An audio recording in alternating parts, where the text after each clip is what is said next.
Hello and welcome to all our viewers in Nigeria and around the world to a new cycle on global television. We're live in Nigeria's capital, Abuja. I'm Uyi Agumofwegbe. The organized labor says it will not accept a 62,000 naira or 100,000 naira starvation wage as the minimum wage for Nigerian workers. It insisted on 250,000 naira being its latest demand at the last meeting of the Tripartite Committee on minimum wage as the living wage for an average Nigerian worker. This was made known by Chris Oyeka, Assistant General Secretary of the Nigeria Labour Congress, who said the one-week grace period given to the federal government last Tuesday, June 4, 2024, would expire by midnight of Tuesday, June 11, 2024. The federal government says this year's Democracy Day celebration will kick off with a symposium on Tuesday, June 11, 2024. A statement by Director of Information and Public Relations in the Office of the Secretary to the Government of the Federation, Abdulkarim Adeoye, noted that the symposium is scheduled to hold at the State House Conference Center inside the Presidential Villa.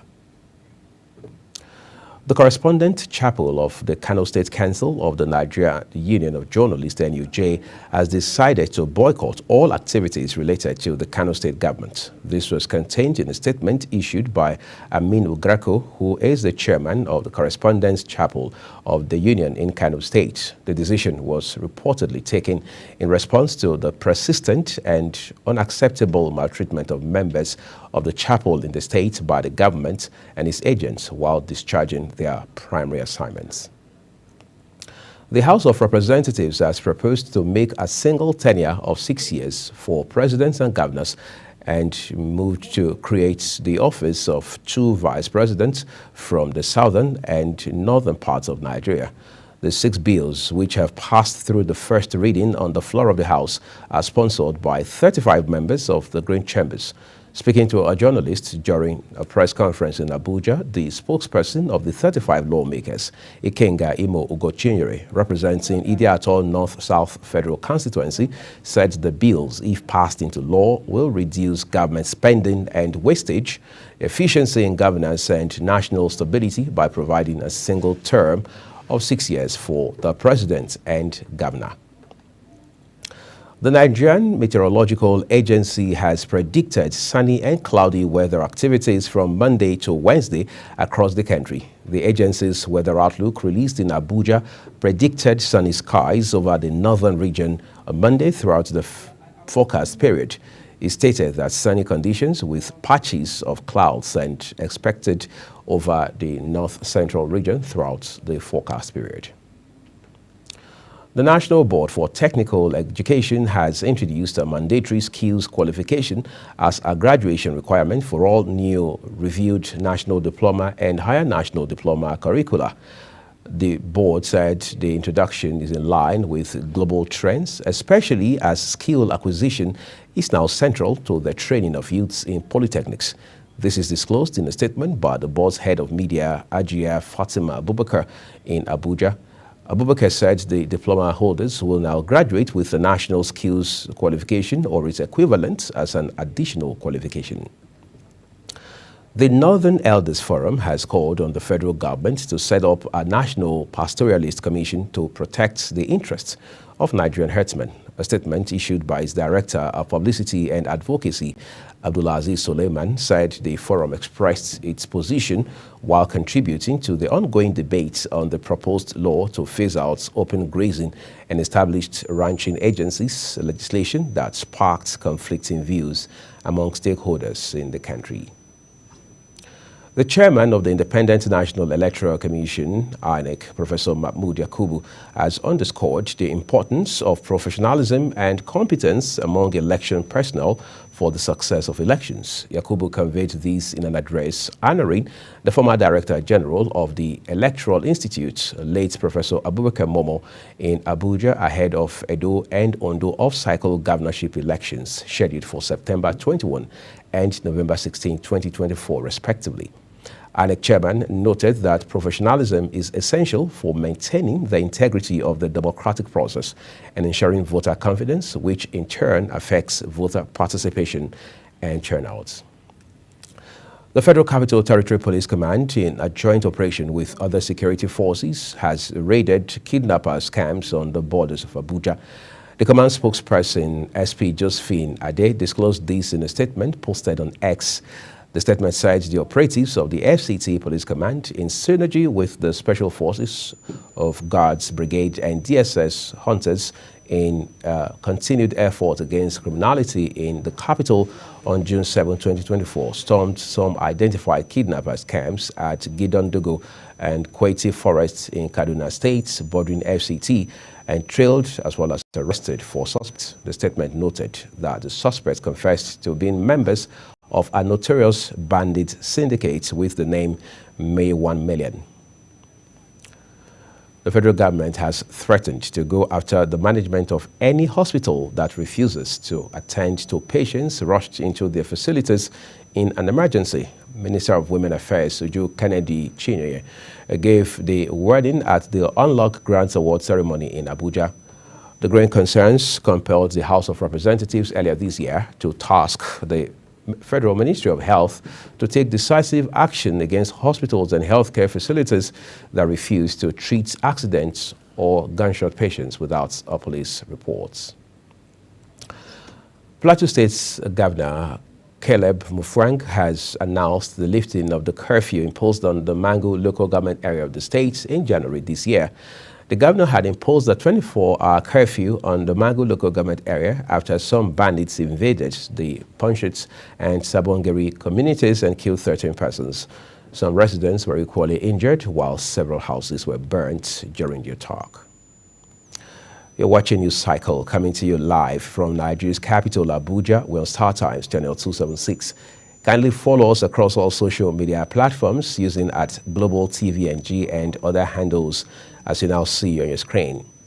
When the news returns, federal government will implement smart regulations for compressed natural gas. These and other stories coming your way shortly. Do stay with us, everyone.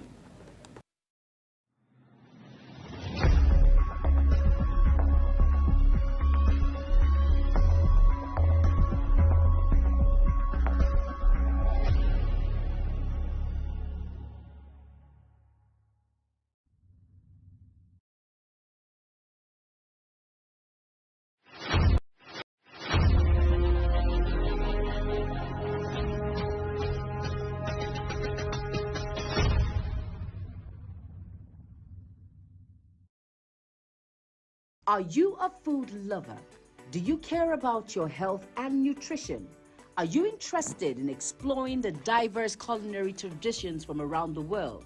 Then look no further. Introducing Lunch Global on Global Television, a show that takes you on a delicious journey through the world of food, nutrition, and diet.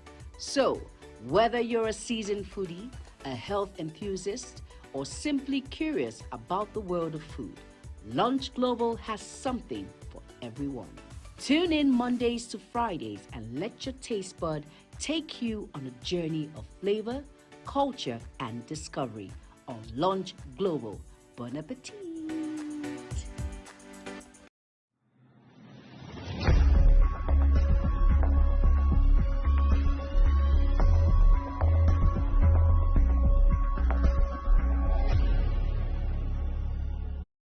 Thank you for staying with us, everyone. Now let's take you to the foreign scene, where an aircraft carrying Malawi's Vice President, Solos Chilima, and 9 others has gone missing. A statement from the President's office said the Malawi Defense Force aircraft had gone off the radar after it left the capital, Lilongwe, on Monday morning.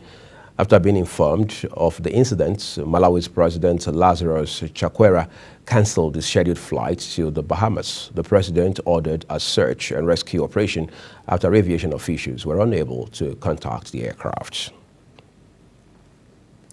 Let's turn to other stories for you now. Authorities say South Africa's newly elected parliament is to convene for the first time on Friday after general elections produced no outright lawmaker.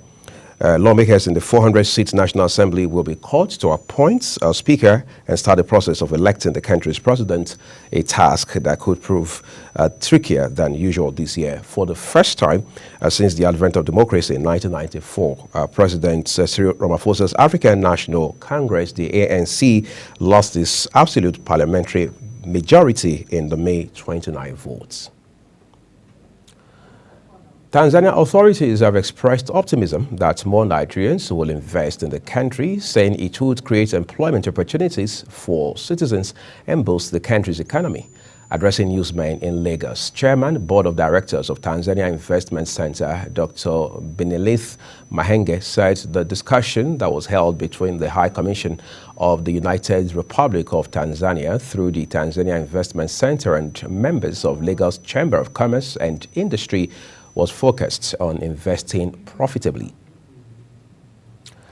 Now, checking the profits, time to look at some business stories for you. The National Bureau of Statistics says it started in a new report that refined petroleum products and agricultural food imports constituted the major items imported by Nigerians into the country in the first quarter of 2024. This is as total imports for first quarter of the year stood at 12.64 trillion naira, representing a 39.65% increase from 9.05 trillion naira in the fourth quarter of 2023 and a 95.53% rise from 6.47 trillion naira in the first quarter of last year. The Bureau, in its foreign trade statistics, disclosed that the import of raw materials by manufacturers got up to 1.5 trillion naira. Citizens spent 920.54 billion naira to bring in agricultural goods. The Nigerian National Petroleum Company Limited, NNPCL, has refuted media reports alleging that it inflated the fuel subsidy payments by 3.3 trillion naira. A report claimed that a forensic audit conducted by a global accounting firm, KPMG, had uncovered a significant discrepancy in the fuel subsidy claims made by the National Oil Company. According to a report, the audit revealed that Nigerian National Petroleum Company Limited had inflated its fuel subsidy claims by a staggering 3.3 trillion naira. The audits, which will cover 2015 to 2021, aims to verify the authenticity of the subsidy claims. As compressed natural gas, CNG, is set to become a permanent feature in Nigeria's energy landscape, the Program Director and Chief Executive of the Presidential CNG Initiative, also called PCNGI, Michael Oluwagbemi, says government's plan is to implement smart regulations that promote growth and provide clear and predictable rules for safe investments. He reaffirmed the government's commitment to safety during this transition, while also reiterating its commitment to transitioning to cleaner, safer, and more reliable fuel options under the leadership of President Bola Tinubu. The currency's value in circulation has risen to 3.97 trillion naira at the end of May, representing an all-time high and a 1.07% increase over the previous month. The data released on the Central Bank of Nigeria's website indicated that the currency in circulation has been rising consistently over the months from 3.92 trillion naira in April to 3.86 trillion naira in March. The currency in circulation has been increasing month on month despite the CBN's monetary policy tightening, which has seen the benchmark interest rate set at 26.65%. And now let's unwind from the entertainment scene. Controversial social media critic Martin Otsei, popularly known as a Very Dark Man, has regained his freedom after spending over 2 weeks in detention. Otsei was billed to be released 1 week after his arraignment by the police for cyber stalking and bullying on May 22, 2024. A viral video on X today shows Very Dark Man walking into his fans after he was set free. And now some excitement from sports. A near-to-be tragedy struck the Nigerian Professional Football League over the weekend as Doma United FC players reportedly involved in a road accident while returning to Gombe after a march. According to the report by NPFL News via X, the incident occurred along the Makurdi-Lafia Road, leaving several players injured, though no lives were lost. That's some relief there. Super Eagles and Napoli striker Victor Osimhen has staved off a competition from Victor Boniface, Robert Mizo of Bielsa United, and Emeka Obiora of Enyimba to emerge the striker of the year and king of the pitch for the third straight year, making him the first player to achieve these feats on the platform of the prestigious Nigerian Pitch Awards. Africa Women's Footballer of the Year, Asisat Oshoala, was also voted the queen of the pitch ahead of Rashidat Ajibade of Atletico Madrid, Firmino, and Chiamaka Nnadozie, the Paris FC goalkeeper. In a highly anticipated international fixture, the Super Eagles of Nigeria have unveiled their starting lineup for the clash against Benin Republic in the fourth round of the 2026 World Cup qualifiers. Head coach Finidi George today named Terem Murphy and Ademola Lookman to spearhead the attack, while Victor Boniface has been placed on the bench. The Nigerian Olympic Committee (NOC) says the annual Olympic Day celebration will be held on June 29 across the country. The Olympic Day is a global event that commemorates the birth of the modern Olympic movement founded by Pierre de Coubertin in 1894. Secretary General of the NOC, Babatunde Popola, says this year's celebration holds special significance as it precedes the highly anticipated Paris 2024 Olympic Games. And that's a full circle on the news here, and it came to you live from Nigeria's capital, Abuja. Remember, we're on Star Times, channel 276. Kindly follow us across all social media platforms using @GlobalTVNG and other handles as you now see on your screen. I'm Uyag We're saying we appreciate your time with us here on the news. Coming up shortly is Big Talk. Have a great time.